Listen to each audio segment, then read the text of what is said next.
Hello, this is Anna Imagination with the Healing Garden. Welcome to Shifting Perspectives. I am coming down off of an adrenaline high from yesterday because my anger was rah yesterday. And now that I'm, going through adrenaline withdrawals, I'm in the depression stage. So I'm going to come back up here and it's going to level off again, probably in a few hours. In a few hours. And then tomorrow I'll be back to my bubbly self. So I want to talk about stonewalling. And I hate that term. And the purpose of this particular video is because I'm going to redefine this because it currently does not exist. There is a thing out there.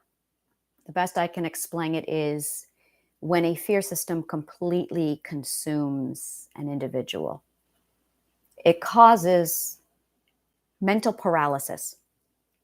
There's really, I think that's it right there. It's mental paralysis. So we're going to talk about when a fear system takes over your mind and creates mental paralysis. And I'm going to tell you a couple stories while I do this.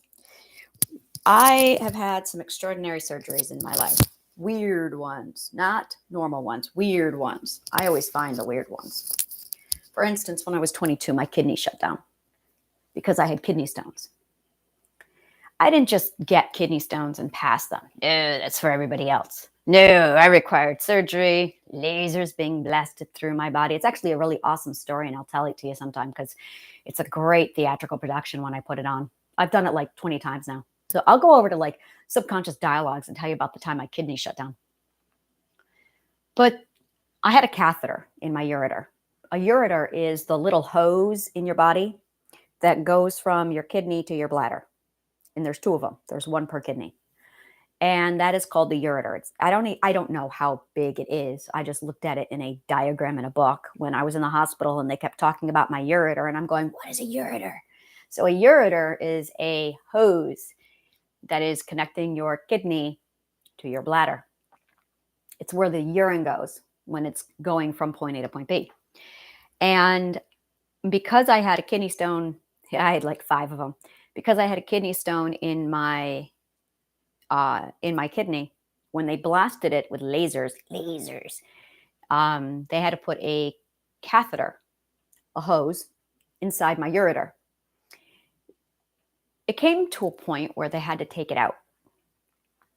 And they did not put me under for this procedure. This is extraordinary. I was laying there on the table, and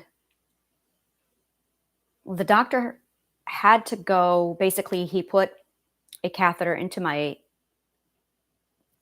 urethra. He put a catheter into my urethra, and then through the catheter, withdrew the other catheter from my ureter. And everything started to go black. And then it came back. And I went, what was that? And the doctor said, oh, it's fine. That's your body shutting down.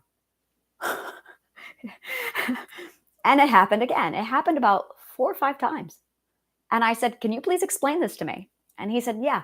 He said, when your system is in a place where it's recognizing damage done to your body will go into full system shutdown to keep you safe. I'm like, that's extraordinary.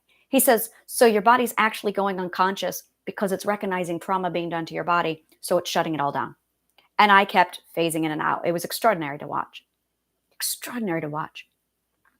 That is what shock is, by the way. That's it right there. Actually, no, I don't know if that's shock. Now, I'm talking medical. I am not talking mental. So I am definitely well out of my realm of knowledge here. So I don't know if that's shock. I do not know. I just know what this particular doctor told me at this particular moment was that while I was blacking out and then coming back to consciousness, blacking out and coming back into consciousness, and I was not gone for more than a few seconds. So I was just like, whoa. It was amazing. And it happened like 4 or 5 times. And he explained that it was my body. Actually, it's a defense system that my body was putting me through to shut down because it was recognizing trauma. Now, I'm going to set that aside. Actually, I'm done with that. I want you to just keep that in mind because that's related to where I'm going with this. If the body can do that, I'm thinking, I'm pretty sure the mind is. I'm pretty sure the mind does the same, something similar. I'm almost certain it does. I know it does. This is my area of expertise now. This is my happy place. And I'm going, ooh, I have an idea what's going on. My whole life, I have been attracted to, I need to clarify that. That is not the right statement. My whole life, I have attracted narcissists. And then I played with the programming in my brain and I undid that. So I stopped attracting narcissists. What I found instead, what I ended up attracting was what the psych world likes to call emotionally unavailable. Now, I have a problem with this statement. I have a problem with stonewalling, that other word. I have a problem with a lot of these labels. I have no experience with people who are emotionally unavailable. I've been with grandiose narcissists all my life where they saw me, they wanted to keep me, they possessed me, and so they chained me. That's what I'm used to. I'm used to loud, aggressive, masculine men who like to overpower and abuse me for their own ego trip. That's what I'm used to. So I finally reached a point with that kind of exposure where I swung the absolute opposite way. And I ended up with one particular person for 6 months. I do not talk about him because he is the one person I know is fucking evil. And I don't talk about this. But he had an interesting quirk. And then I have somebody else in my life who I'm very much in love with. And he has the same quirk. Both men have a full system shutdown when fear is in place. And I have never seen anything like it. I have been around this now for 2 years. It started October of 2020.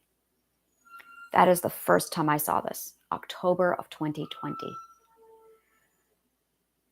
And it was one man for 6 months, and then it was the one I am currently in love with. And I just stepped back and went, what is this creature? Referring to this thing. Now, I have no data off of the first one. No data. Very limited. I have maybe 2 or 3 bits of information. Like, it is not something he can control. And communication is definitely involved. And then his whole system just shuts down. Exactly like my body did when that ureter, when the catheters was being taken out of my ureter. Exactly like that. He described the same experience. He's like, I don't understand it. I just shut down and I can't function. So set that aside. I don't want to talk about him ever again. So then this other one, the one who I'm in love with, the love of my life, and I'm watching him go through the same thing. And I'm online, I'm doing research, I'm talking to psychiatrists, and I was challenged a couple days ago by a good friend of mine.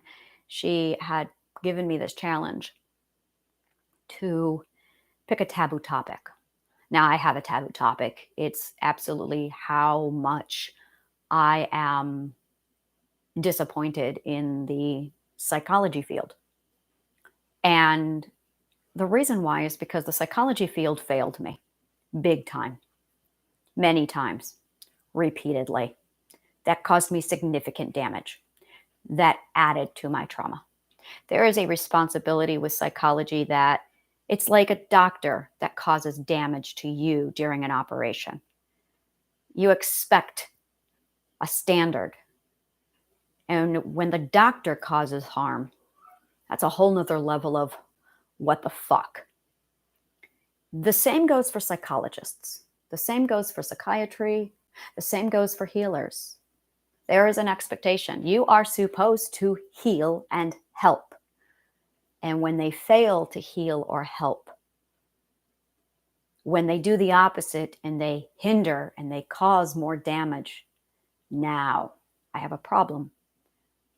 Now I have a serious ethical issue. This is not something I'm going to just get over. This is not something I'm going to forgive and just move on from. That's not how this works. I seek to change this. I seek to raise the standards. And in my practices are not popular, and I don't care.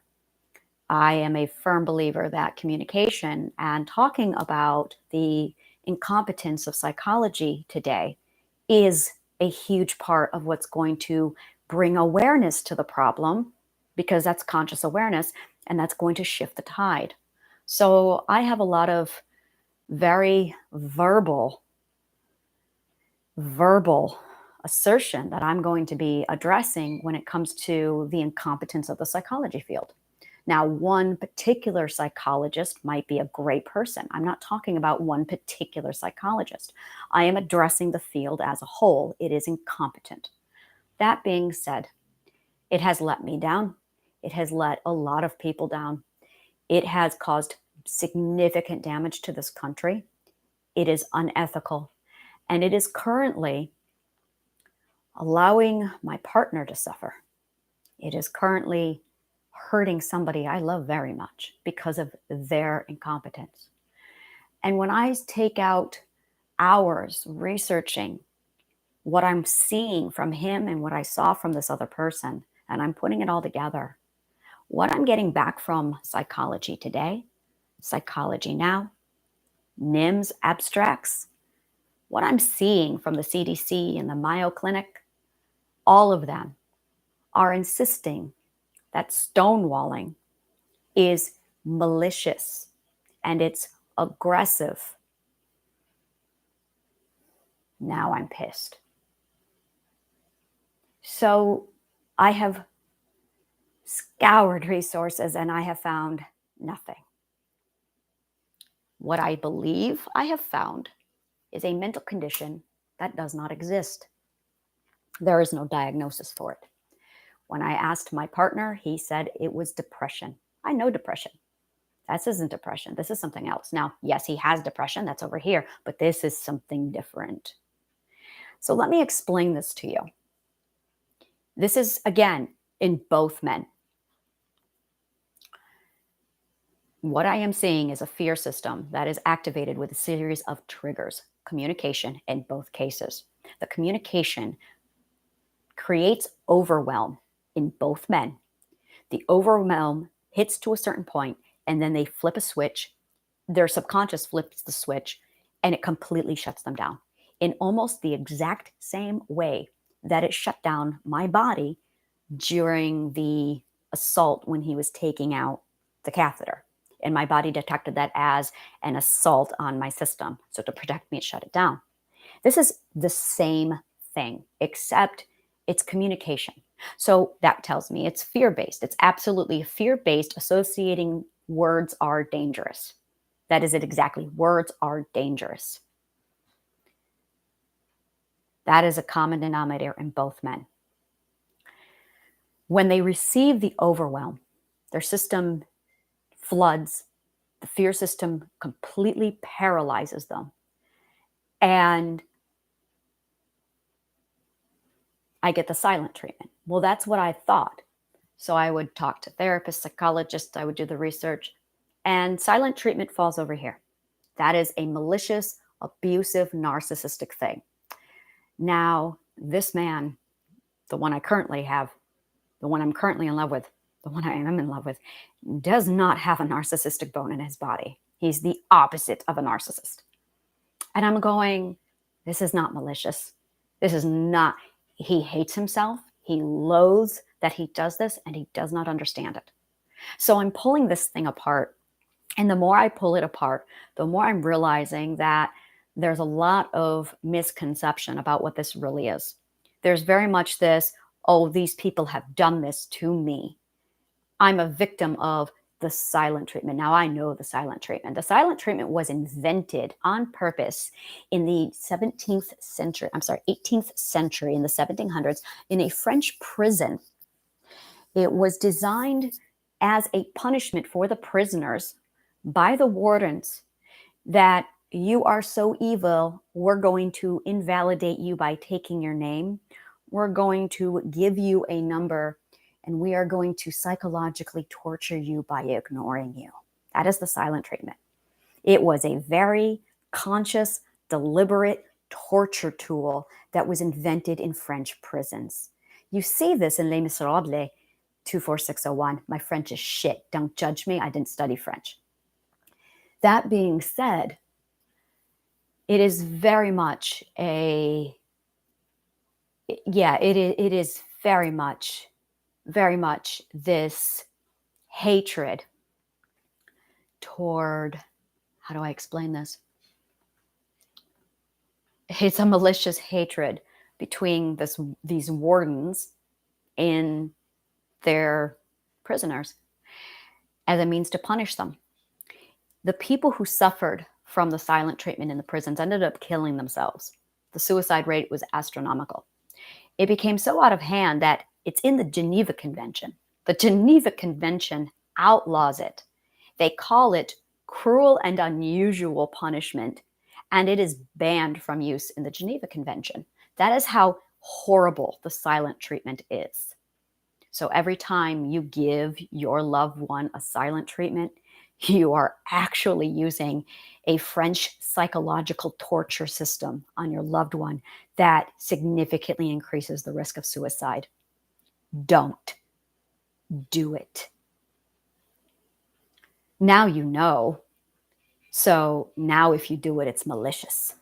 Don't do it. This is very well documented. History of the silent treatment. Where does it come from? So when people were insisting that emotionally unavailable, stonewalling, silent treatment, and all I got was this massive wave of hate on those people. And the hatred was not coming from victims, from loved ones who were having it done to them. It was coming from psychologists who were writing articles about it. Now, I can tell you, most likely those psychologists had experienced that abuse, and they were writing their professional articles conveying what it was without having any clue what was really going on, because this has not actually been acknowledged as anything. It doesn't exist. What I think it is a rogue fear system, a chronically rogue fear system. That is what I think it is. It is a runaway fear system.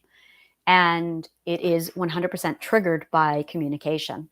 It is, I see it going as overwhelm, and then overwhelm trips it, and it comes in with communication, and then overwhelm is on the rise. It trips the fear system, and the fear system interprets this message as full system failure. We don't know what to do, panic alert, and it shuts everything down. And the individual becomes trapped in their own head. They go into freeze mode. But when we see freeze mode, this is going to be very graphic, and I do apologize. It's very common. I'm going to see if I can clean this up. Give me a second, because I don't want to say this. Let me think. We see freeze mode in children, young children, children who are being abused. I'm just going to leave it there. The most vile of abuse. Most young children will enter freeze mode and just shut down. Now, I know this person's abuse. I don't know this person's abuse. I know the person who I don't talk about for 6 months. I know what he was exposed to. And it correlates with that. I do not know what this other person is. I have no idea what his background is. He has amnesia and doesn't remember, which tells me that's trauma-induced amnesia. So I don't know what, I don't know. I have no data. So I am piecemealing all of this together, trying to get to the bottom of it, trying to go, okay, what is this creature? Because it's not depression. This is an unidentified mental illness that no one is aware of that exists. And it is definitely a rogue fear system that completely takes over and shuts it down. Now, it's selective on who it shuts it down. It identifies the threat. It's an emotional attachment. It's an emotional vulnerability attached to a very particular someone, usually love, and it completely shuts it down. It completely paralyzes it. Now, the solution, and I'm huge on the solution would be fear and soothing reassurance and complete avoidance in the overwhelm, understanding what causes the overwhelm and being able to avoid that trigger. Once the trigger occurs, it would switch over to overwhelm, and then the whole system goes into this mode. So, like cognitive behavioral therapy, we would want to divert and go this direction with it before overwhelm is triggered. It's imperative that we avoid overwhelm.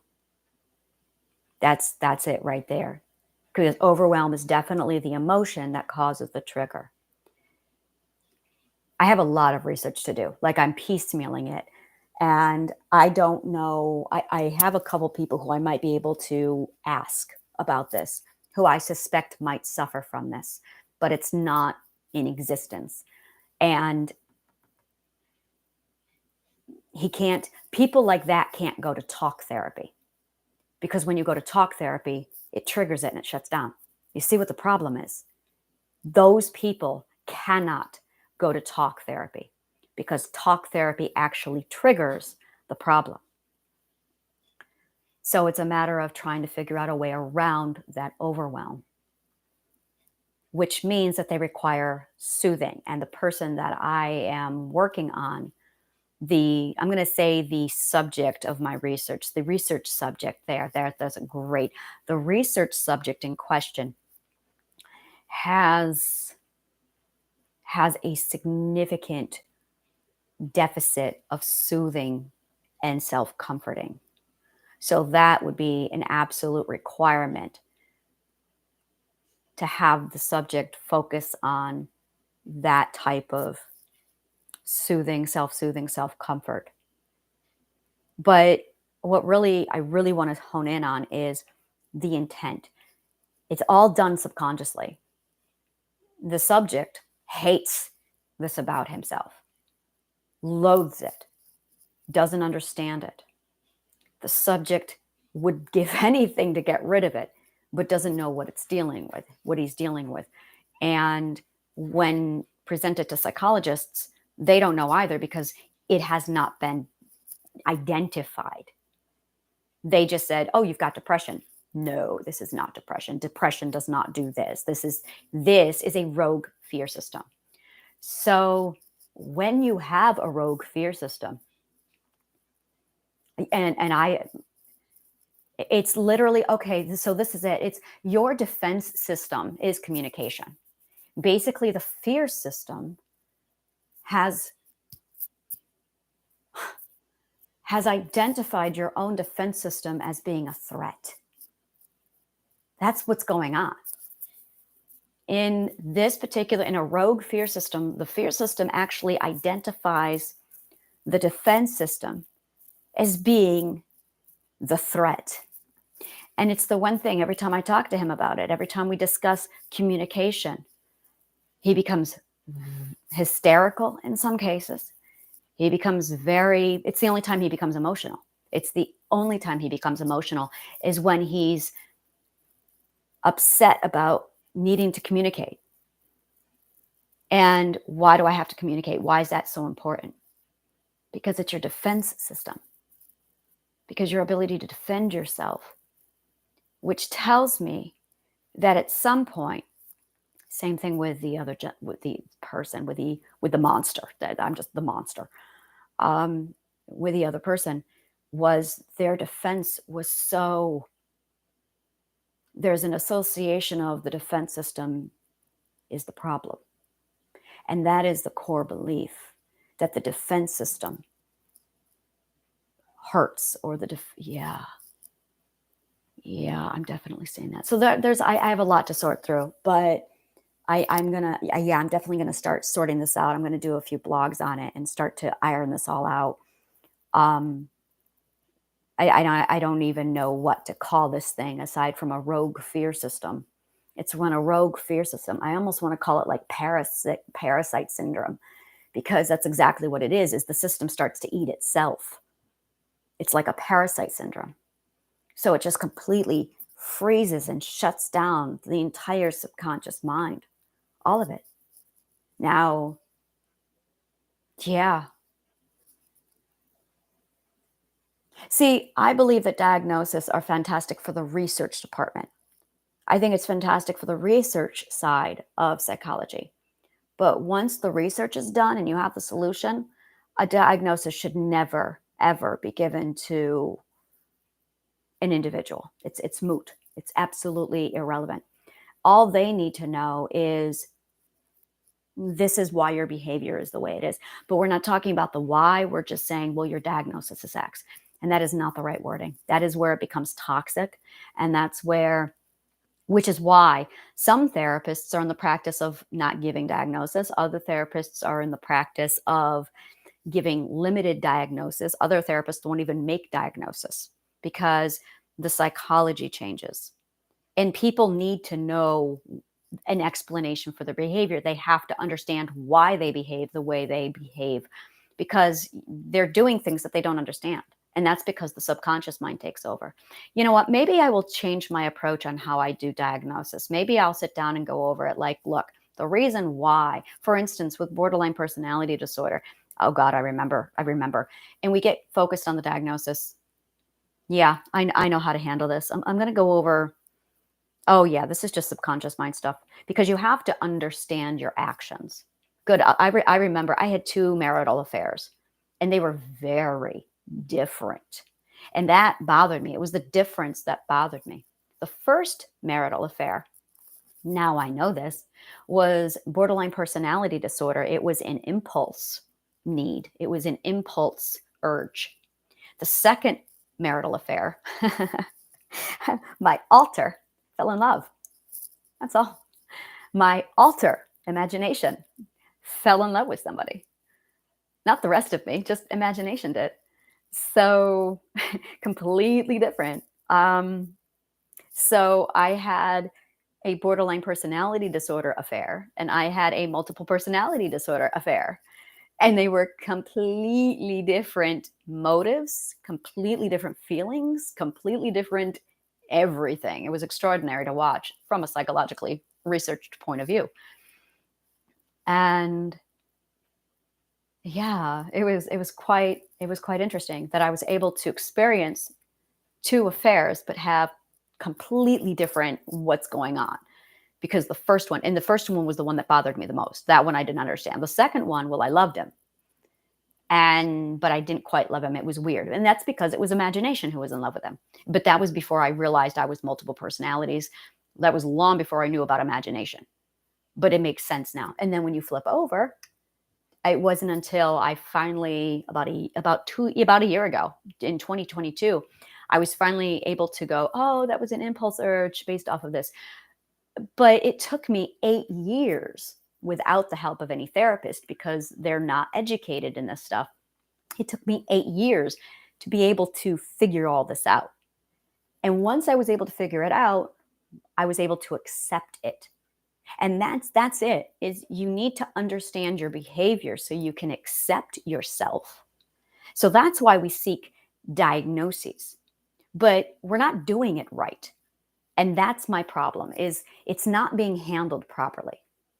And I have seen people, I posted a few things on my blog or on my Facebook page the other day. And I don't believe in bipolar, for instance. I do not believe that bipolar exists. I believe that bipolar is absolutely a misdiagnosis because when every circumstance I have seen of bipolar, it is ADD or ADHD with depression, and you have perspective abuse. That's it. So you have two different perspectives in your psyche where you're trying to toggle both perspectives, which is why you have the mood swings. You have depression, which is why you have the significant lows. And you have ADD, which is why you're hyper-focused and manic. The ADHD or the ADD episodes cause the manic. The depression causes the I'm just going to lay down and die for months on end because, hey, I've been there. And then you've got these two different perspectives in your mind and you're trying to serve them both. And the contrast of the cognitive dissonance causes the mood swings. So I do not believe at all in bipolar. I have yet to see a circumstance where those three other diagnoses, those three other mental conditions were not present. In every bipolar case, those three conditions, ADD or ADHD, perspective abuse, perspective cognitive dissonance, and depression are all present. Now, when you combine those three mental illnesses into a cocktail, you get bipolar. But the people who are diagnosing bipolar are ignorant of the cocktail. And if you're ignorant of the cocktail, you shouldn't be diagnosing, which is why, in my opinion, bipolar does not exist. It is diagnosed when it is diagnosed only when the psychologist or the psychiatrist is incompetent because they lack knowledge. So yeah, I posted a whole bunch of stuff like this, like CPTSD and PTSD. CPTSD is new. I mean, like 6 months new. It's stupid new. PTSD has gone through 5 different name changes.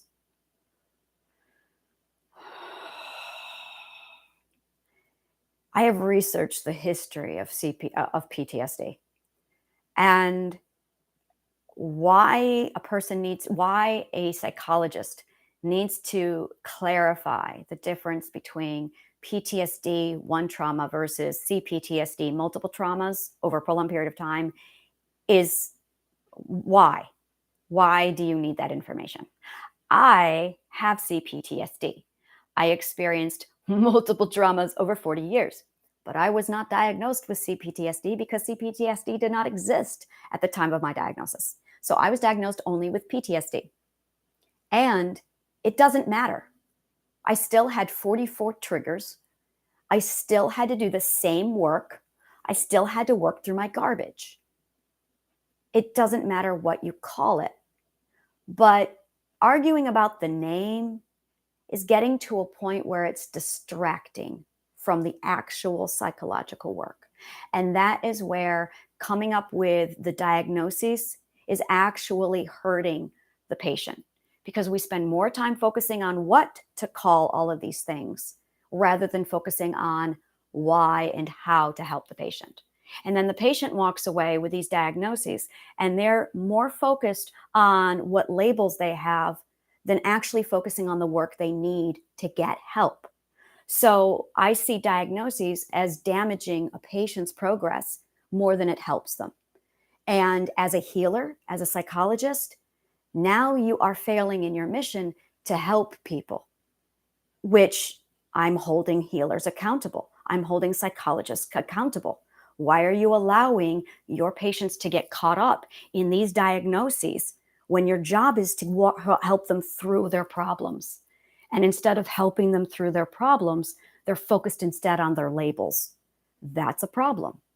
And here's the other thing. First of all, these people are paying for this help. So it's really expensive out of pocket. So now you're using their precious time they don't have very much of to argue about their labels. That's irresponsible healing. I have a problem with this. So arguing about whether you have CPTSD or PTSD is absolutely a hindrance to your healing and your progress. It takes away from the point. The other problem that I have with this, and this is a big one, is when you go to therapy, there's a massive shortage of therapists, which means you get maybe 1 hour a week if you're lucky. Most people get 1 hour a month. 1 hour, and you want to spend that hour arguing about what you're going to label their diagnosis? That is not a helpful, productive use of a patient's time. So this whole concept of diagnosis and labels is absolutely harming their healing progress. Therefore, the psychologist or the therapist has failed them, and everyone's just okay with it. And I'm not. So I very aggressively speak out against diagnosis because it's harming the patients. I have seen people sit down and actually get into arguments that their CPTSD is worse than PTSD, and it's not relevant. What they need to be focusing on is gratitude, self-love, positive affirmations. They need to be manifesting their own wellness, not focusing on who was hurt more. What the real problem there is they are seeking validation for their wounds. Now that's valid. That is something we need to talk about. Validating your own trauma is a big deal, but their therapist isn't doing that with them. Their therapist is giving them labels and diagnosis and talking about what all of these diagnosis means, when the diagnosis is only good for the researcher in the laboratory. So the way it's being handled right now is absolutely harming the patient. That's why I have a problem with diagnosis. It's something I'm not going to let off of, and it's something I'm going to get very aggressive about.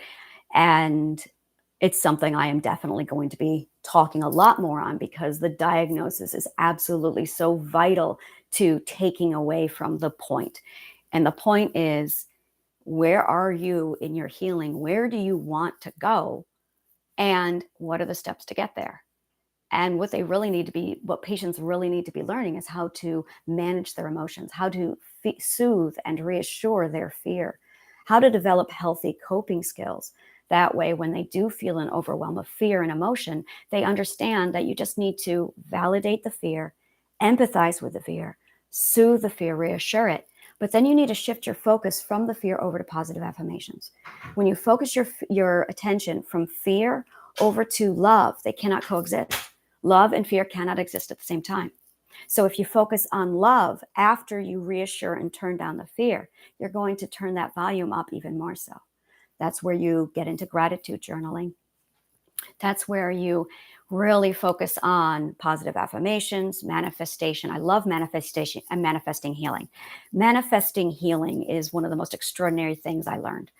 A lot of people, when they manifest, they focus on possessions. I want $1 million. I want a new job. I want the love of my life.